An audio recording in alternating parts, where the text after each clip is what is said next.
Good evening. It's a little after 8 o'clock. Sorry about that. I had to deal with some technical issues. Oh, put that microphone down a little more into. There we go.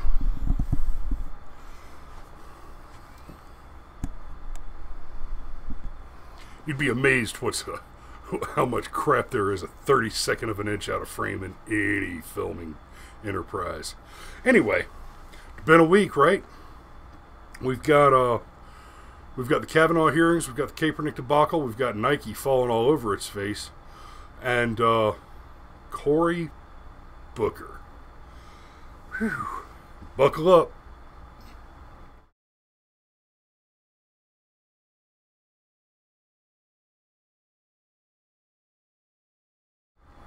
Okay, so apparently I accidentally removed the intro sequence. I have to fix that later. I guess that means I don't have end credits either. So anyway, oh my God, y'all, Facebook has been an absolute delight this week. So as I'm sure most of you are tracking, Nike has signed a new contract with Colin Kaepernick to be the spokesman for their Just Do It campaign. Sacrifice, or believe in something, even if it means sacrificing everything.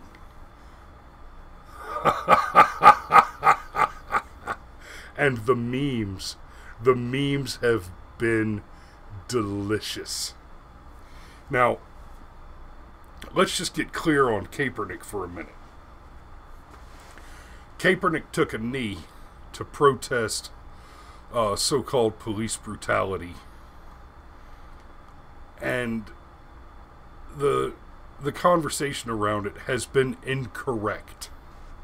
The conversation about it, the arguments around it, have just been wrong. And you'll forgive me, I keep messing with my ears because my hearing aids are kind of trying to slide out. I don't know what the hell's going on. Some kind of a pressure thing.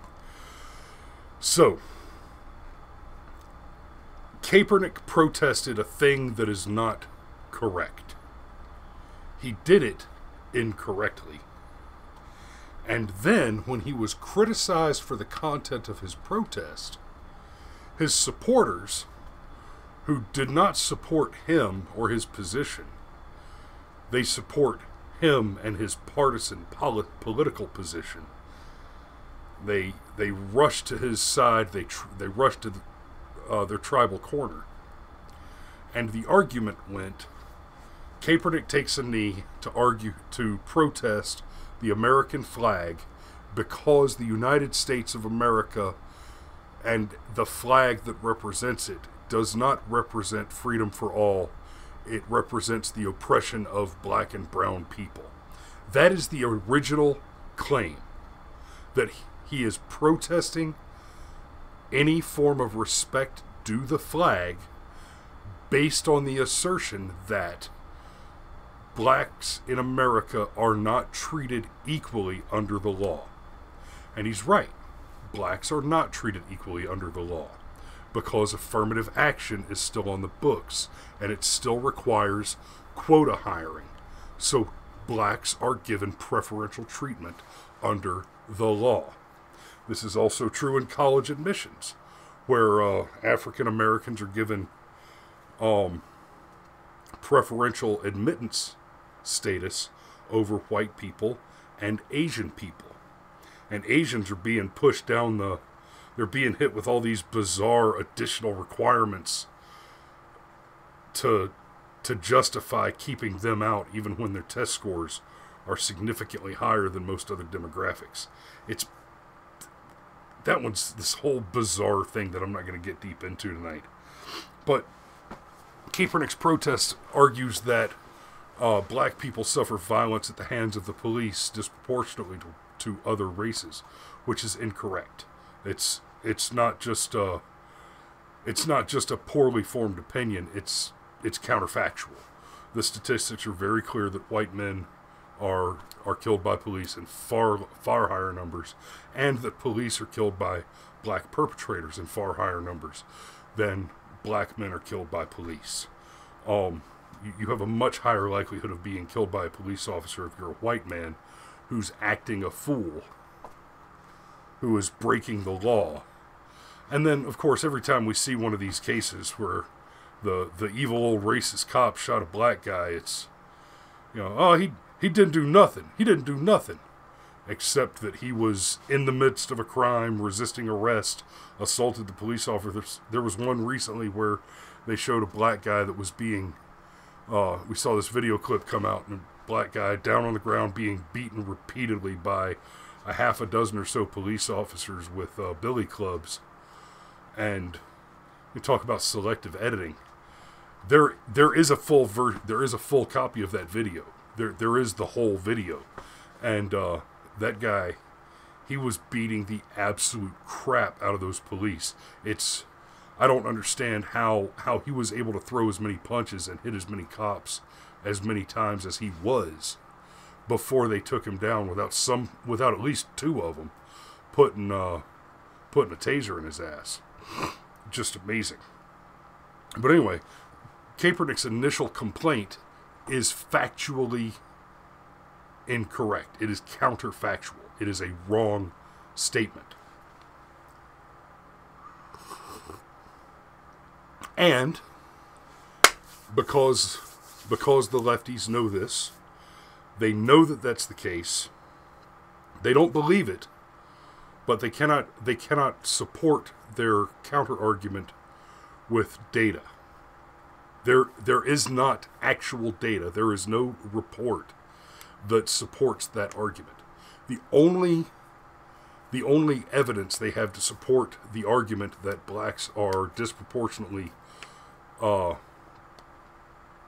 mistreated by police is the purely anecdotal evidence of a large proliferation of information to suggest that position, which is put out by the media. And of course, it's just not the case. We do not see a news report on every officer involved shooting. We just don't. It doesn't happen. The number of officer involved shootings is not especially high, and the percentage of those shootings which involve a black perpetrator is very low. The data just isn't on their side. Now, when Kaepernick began his protest, and guys like me made the argument that I've just made, that your protest is illegitimate because your facts are wrong. You're protesting something that is not the case. The immediate backlash, the immediate response was, he's an American citizen. He has a First Amendment right to say whatever he wants to say. Yes, that would be the case. It is the case that an American citizen has the First Amendment protection of freedom of speech and cannot be jailed or censored for their speech by the government in a matter of course. Unlike Great Britain or Canada or Australia or New Zealand or any other place that's mostly Anglo-Saxon and English speaking, we are the only country on the planet where you may speak your mind without fear of repercussion by the government, without fear of incarceration or whatever other punishments. The cases of Tommy Robinson and Count Dankula earlier this year come to mind. And I will continue to refer to him as Count Dankula because I've read his name a half dozen times and I keep forgetting it. Oh, excuse me. And I just don't care to look it up again. But, hey, Danks, you're solid work there, brother. Anyway. So the retort is, well, he's got a right to his freedom of speech. No. An American citizen does have the right to freedom of speech. An employee signed to a voluntary contract with a private employer has voluntarily surrendered whatever freedoms were required of him to surrender for the purposes of that contract. By way of example, You go to work at Mickey D's, you have a schedule, and you don't show up when you're on the schedule, and they will fire you. You do not have the freedom to not show up when you're scheduled without facing repercussions. And those repercussions are the work of a private entity and not the government. If you're signed to a private contract with the NFL and the NFL says you stand up for the anthem, then, well, by God, that's your job. And your freedom of speech does not protect you from voluntarily the First Amendment does not protect you from voluntarily surrendering your freedom of speech.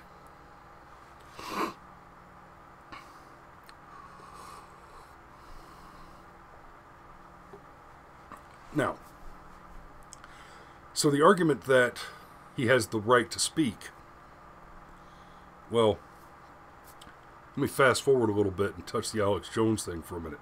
Alex Jones, Stefan Molyneux, Razor Fist, Styx Hexenhammer, even Sargon, but Sargon's a little different because he's in the UK.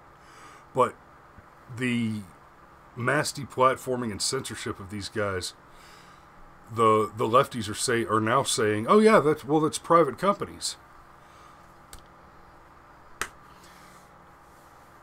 Sauce for the goose is sauce for the gander, son. If you have been arguing for the past, 3 years now that we've been dealing with this Kaepernick shitburger, if your argument is that Kaepernick gets to say whatever he wants because my First Amendment, and I would normally agree with that, except, like I said, and exactly, Rod, First Amendment is only good against the government. I would normally agree with you, but in the case of Kaepernick, he has voluntarily signed away his freedom of speech. Now, in the case of Alex Jones, he has also voluntarily signed away his freedom of speech in the limited circumstance of the publication of YouTube videos and other engagements on social media vis-a-vis the terms of service, user agreements and the like, where they do have community standards which say you can't talk about X, Y, and Z. Here's the problem. And here's why it's not quite the same situation. For one, those terms of service, I've read them because I do a YouTube channel. And even though I don't have a very large following yet, I've been doing this consistently for quite a little bit. Now, the thing about those terms of service, and this is true for all these platforms, but especially Twitter, YouTube, and Facebook, the terms of service are extraordinarily vague. They just say things like no hate speech, no discrimination. Well, without careful definition, to just say no hate speech is nonsensical. And let me explain why that is. Look at Canada. In Canada, there are, in fact, hate speech laws. If you're homosexual and somebody makes an offhanded comment, you can go and report them for making a homophobic comment. You can report them for homophobia, for hate speech. And that's actually an offense that can be punished by law. You can be fined, and I think the Canadian system, it doesn't happen often, but you can be incarcerated for it. Also true, as we've seen in Great Britain, you can be fined and incarcerated, as was done to Tommy Robinson and to Count Dankula. Or, like the case of Lauren Southern, she landed at the airport. She had a visa. She's a Canadian traveling to visit the UK, and they stopped her at the airport without her having said a word in the UK, and said that we're afraid you'll make hate speech while you're here. So they stopped her at the airport, detained her for several days, and then evicted her. They deported her for the possibility that she might hate speech. Woo! So, I lost my thread for a second there. Okay, so Alex Jones was kicked off the platforms. Platforms were at okay, Canada and hate speech. So in Canada, you could be fined, incarcerated for hate speech. Here's the thing, though: the law is not explicit in the defining of what is and is not hate speech. What does that mean? that means that the party in power can determine what is and is not hate speech, which means that if an election makes the ruling party change hands, all of a sudden, what is and isn't hate speech has changed. So if your law is so vague,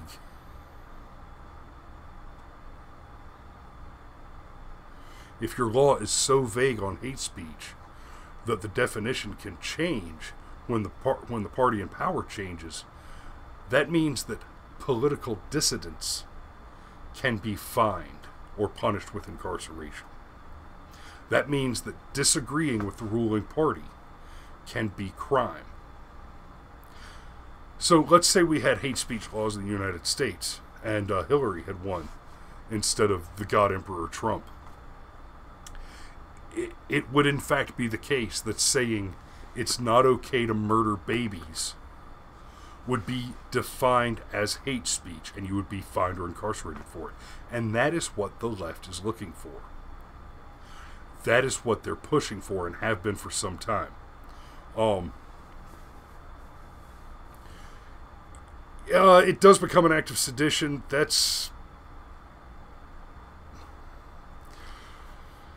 I don't want to split the baby on the question of sedition versus free speech tonight, Rod. It's just yes, sedition is, it's real tough because I want to be a free speech absolutist.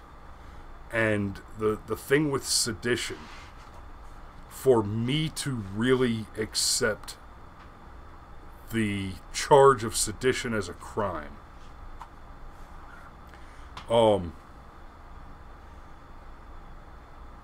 I need to see that the explicit speech that is being charged as sedition includes a call to action. And no, they do not want to split the baby with forceps, Rod. They want to pick the baby apart in small, marketable pieces with forceps.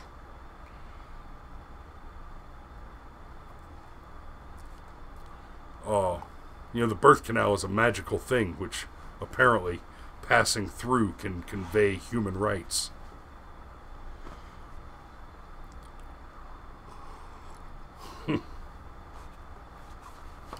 Rod, you mentioned Woodrow Wilson. I bet you he regrets a lot more than his tax policies and tax plans now that his party has developed to its predictable extremes.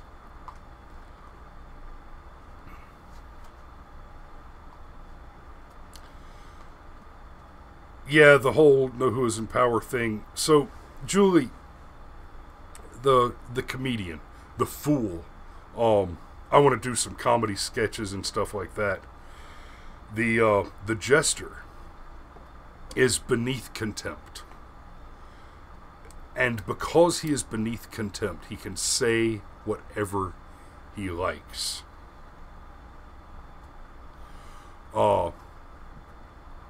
The court jester, the party in power, the king, we'll just say, the king does not punish the court jester for making fun of the king. He takes it in stride as comedy. And of course, the people are also amused as the court jester insults and ridicules the king for the sake of pure entertainment.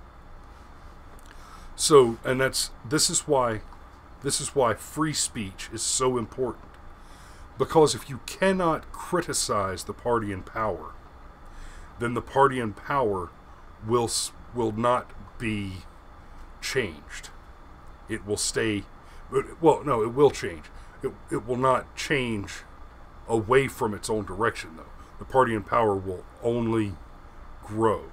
And the party in power will always grow unless it is derailed from time to time. And in this country, the party in power is not derailed nearly often enough. We have many of the problems that we have today, like the national debt, which just happens to be roughly the same amount of money that we've spent on the war on poverty as it was initiated by Johnson's Great Society. Johnson, yeah, Great Society. $21 trillion in national debt. Yes, that's literally almost exactly to the penny what we've spent on the welfare programs initiated by the Great Society. Funny, huh?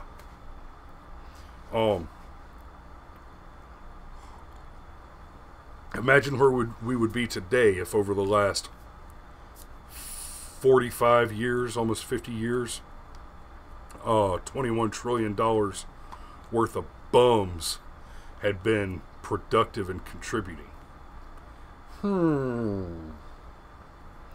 Maybe we wouldn't have had the KGB sponsored Soviet infiltration of U.S. Academia with the active influences of functional demoralization to weaken the family unit, advance the communist narrative, and undermine the value of functional laissez-faire legitimate capitalism. Anyway, so Kaepernick's supporters start screaming, oh, he's got to right free speech, right free speech. No, no, no. He signed it away. He surrendered his right to free speech. That was part of the contract. There are rules, and the NFL has every right to enforce the rules which it signs the players to.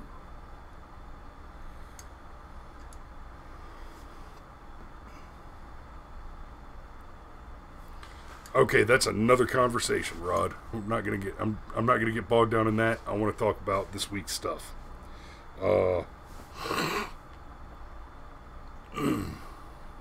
So,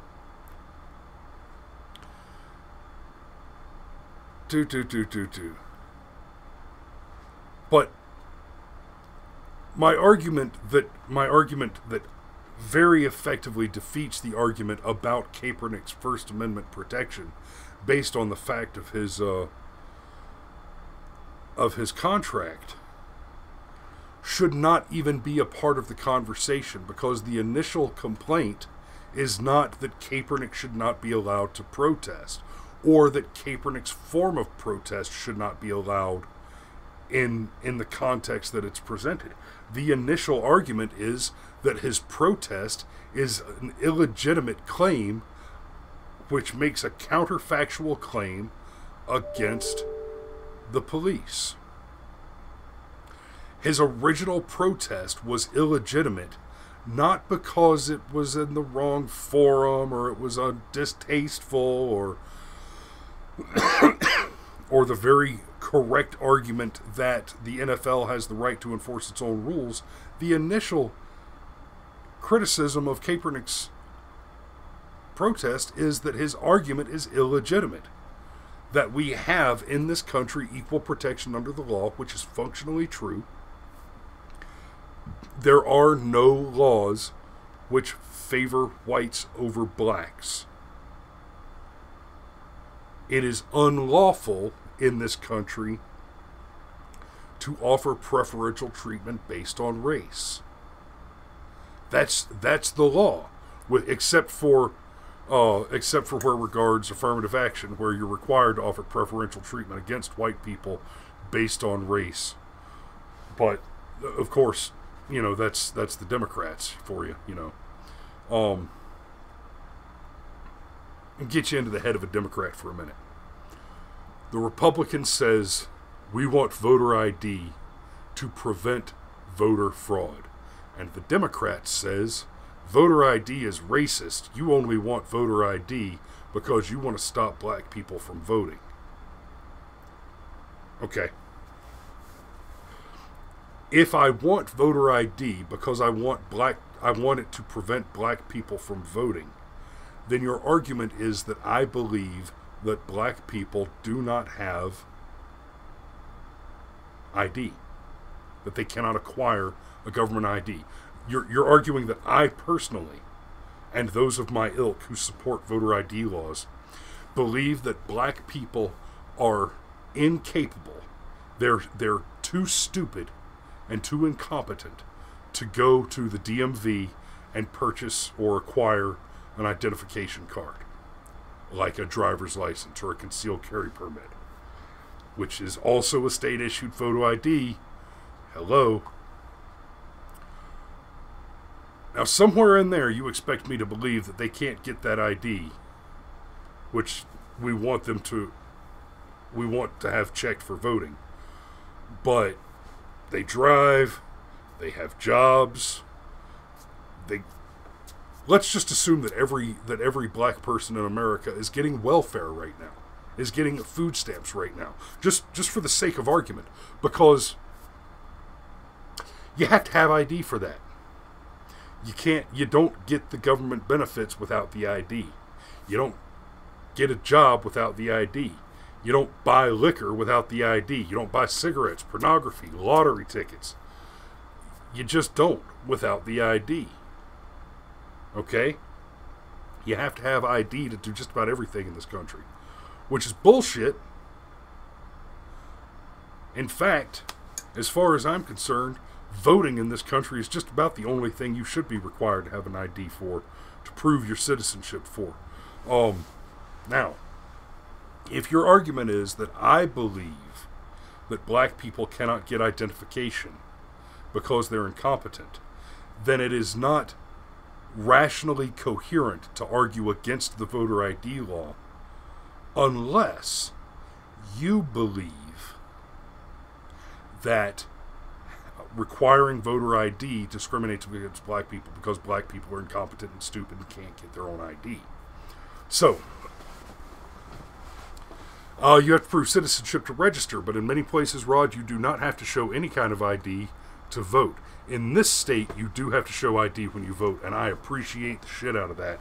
Now, if you're a Democrat and you're making the argument that my desire for voter ID is racist because black people can't get IDs, then if you're arguing the efficacy of the policy to prevent black people from voting by demanding that they have IDs, then you are making the claim that you believe, not that I believe that they're incompetent, but that you believe that my requiring them to have identification is an undue burden on them because they are, unlike white people, unable to procure identification. Think about this for a minute. You cannot oppose voter ID without operating under the assumption that black people are inferior and unable to get an identification. Now, it is possible for a Republican to want voter ID operating under the assumption that voter ID would push out the black man because he's too stupid to get an identification. That is possible. But it is not possible to claim that voter ID is racist unless you absolutely believe that black people are too stupid to get an ID. Now, as a Republican who believes in the rule of law and equal protection under the law, I believe that every American citizen is perfectly, let me say that again, every adult American citizen who is in the age of majority is perfectly capable, with a very few specific exceptions, mental illness, learning disability, what have you, is capable of getting ID. It is possible to believe that voter ID will only restrict the ability of criminals to commit voter fraud by voting either multiple times out of their own district without registering as someone else, being a non-citizen who is voting in an election despite their illegitimate status, so on and so forth. It is possible to believe that a voter ID will prevent those bad agents from voting in an election and thereby preventing foreign interference in our elections. foreign interference, like when a bunch of California Democrats pay a bunch of Alabama Democrats to go vote in a Georgia election on a bus. Foreign interference.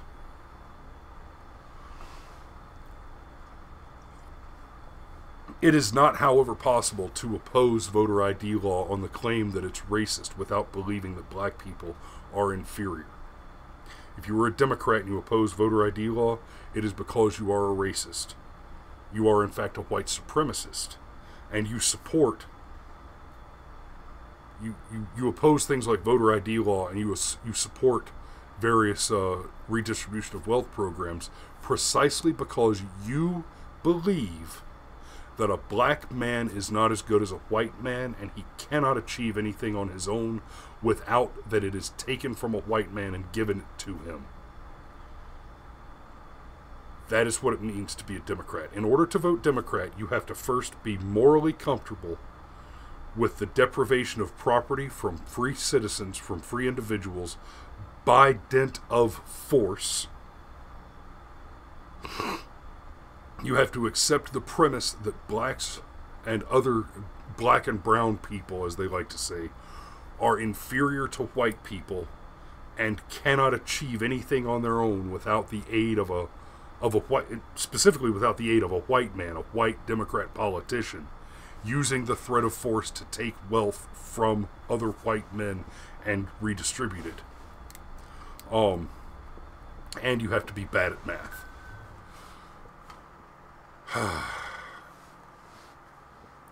Yeah, I'd like to see a video of the 130-year-olds rolling into the polling. Now, so Kaepernick has gotten picked up by Nike. And all that is about the legitimacy of the argument. You cannot make the argument that voter ID law is racist unless you are personally racist enough to believe that black people cannot get ID because they're stupid. Democrats are racists. I mean, it's... Whenever somebody starts waving accusations, they're holding up a mirror. It's that simple. Now, Nike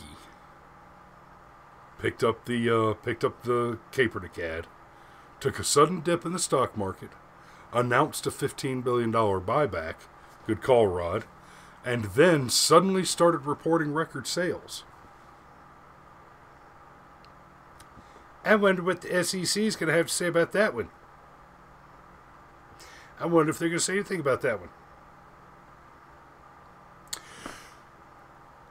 Hashtag get woke, go broke. Comic book industry has taken a dive because it keeps injecting social justice threads into its comic book stories. A gay wedding here, a lesbian Batwoman there, so on and so forth. And, it's... I'm torn on the injection of social justice into fiction and fantasy literature. Because on the one hand, I don't care about the medium so much, except that because it is a medium of art, I hate to see it be destroyed. I hate to see it go the way of the dodo. But, and I'm full on for free speech, but when your free speech is, when you're, oh yeah, Rod. I'm not going to give a lot of time to that particular part of it, but the SJW messaging is strong with these ones. But when your freedom of speech is exerted by altering someone else's free speech, that just becomes, I find that, at a minimum, I find it obnoxious. Like, I get that young black kids want to have a black superhero that they can look up to, but so, okay, write a black superhero. Don't take somebody else's story and, blackface it. If you want a black superhero doesn't mean Spider-Man plus shoe polish, right? write Steel. It can be done. Steel was good. After the death of Superman, we got Superboy, we got the Cyborg, we got the last Kryptonian, and we got Steel. Steel was a big burly black construction worker from the city who almost died when Doomsday killed Superman. Superman paused in the fight with Doomsday to save Steel's life, and Steel, after the death of Superman, got like an Iron Man type suit with the big Superman logo on the front of it and started trying to carry on for Superman. That's a legit story. It's an original character. That's great. So that's with the freedom of speech. Yeah, doing your message is fine, but why do you have to put your message on? Why do you have to staple your message to somebody else's face?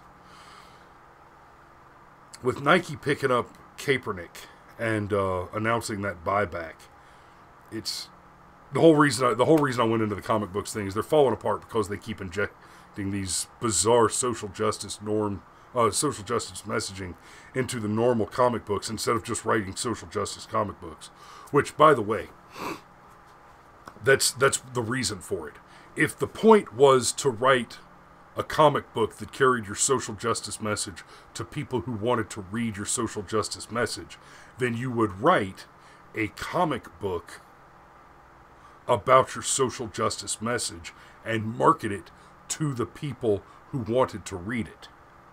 That's not what you're doing when you blackface Spider-Man or you make Batwoman gay and that kind of stuff. You're not writing that product for the people who you want to read the product. You are. You're not writing that product for the market that wants to purchase that product. You are attempting to inject your message into a consumer base that is not interested in your message. If they were interested in your message, they would be buying your message somewhere else. They would already be buying your message. So you're trying to inject your message where it's not wanted. And the result is very clear, and we've seen this all over the entertainment world, especially, and in the news, where the social justice message is. Fox News is now the #1 cable channel, beating out CNN, NBC, and MSNBC combined, precisely because of that ramming the message down people's throat. The CW that has been doing some of the expanded DC Universe stuff, they do a lot of the SJW messaging in their shows, and they have suffered for it. The quality of the shows have suffered for it because you take time out of your regular narrative to inject some additional SJW messaging. You know, it'd be one thing if you're telling a story about the Flash trying to defeat an evil global warming machine, but instead you're telling a very superhero type story, and then you just pause so everybody looks over here and like, oh hey, by the way, we've got some SJW messaging over here that's unrelated to the story. You know, it's filler, right? You know, love it or hate it in The Hobbit. You know, even if you love the Hobbit films, there's a lot of walking. Boring.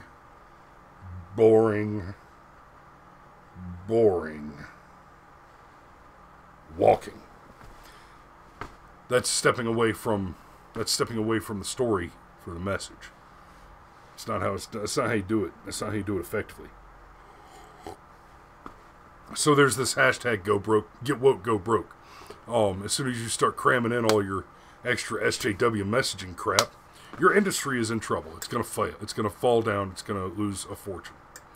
We're already seeing all the news, so many of the newspapers, long-established magazines, and network news stations just dying. They're just falling apart. It won't be long before CNN is selling that building downtown. I give it 5 years. Unless they make some drastic changes in the business model. Now, because that pattern has become so predictable, and Nike announced its stock buyback just immediately after releasing the Kaepernick ad, it's real hard to argue that wasn't planned. Like, hey, nobody can be suspicious if we do the morally right thing and accidentally buy back a bunch of debt at a reduced price. Oh no. I can't wait to see how their actual sales numbers report out at the end of all this. Now, the good thing, the positive, what we've gotten out of this whole Kaepernick thing that I have just been loving. Y'all, seriously. The memes. Oh, the memes. Pictures of Stalin or Hitler done in the same black and white, close cropped in. And instead of believe in something, even if it means sacrificing everything, just believe in something, even if it means sacrificing everyone.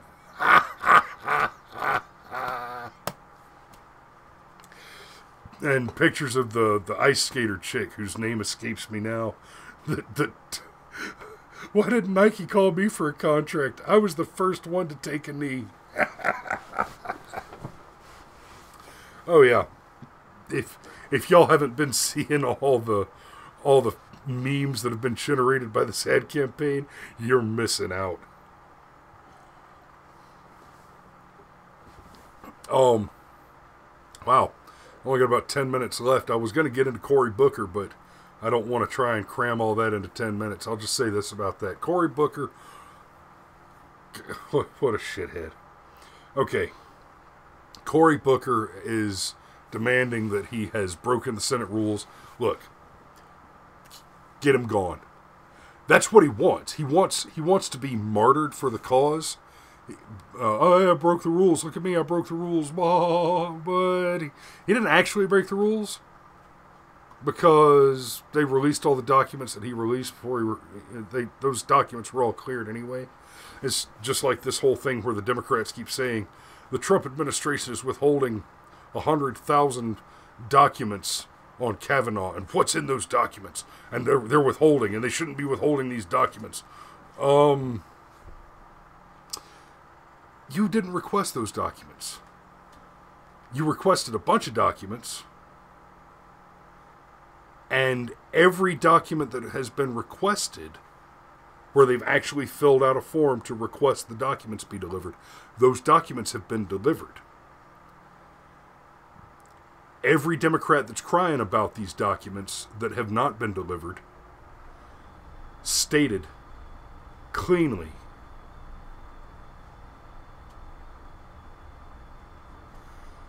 oh yeah, Rod, I seriously considered yeah, that may happen sooner rather than later. But every one of the documents that's been requested has been delivered. Every Democrat that's complaining about the documents not being delivered stated very plainly that they would oppose any candidate that Trump nominated before the nomination was even announced. We did not know who the nominee was, and they had already guaranteed that they would oppose whoever that nominee was. And for all you shitheads out there that bitched and pissed and whined about Merrick Garland and his situation, and y'all were screaming, oh, the Senate has a duty to confirm the nominee. No, they don't. The Senate does not have a duty to confirm the nominee. They have a duty to consider the nominee that is presented by the president. And if they choose to not confirm that nominee, that is also within the power of the Senate. That is why the Constitution makes it that way, so that a single president cannot just pack the court without the approval of the Senate. That's important.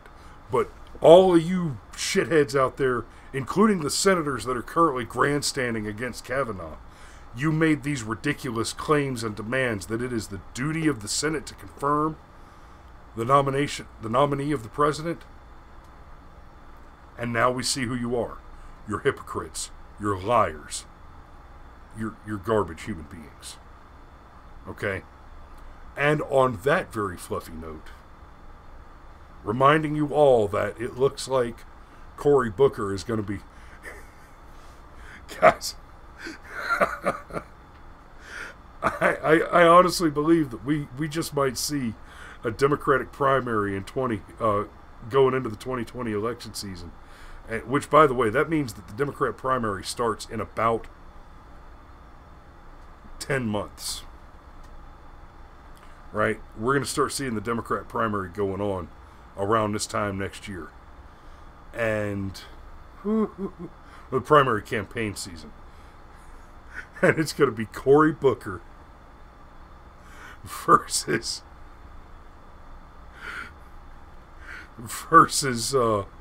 the porn star, Stormy Daniels' lawyer. And who knows? Maybe old Stormy will throw her head in the ring.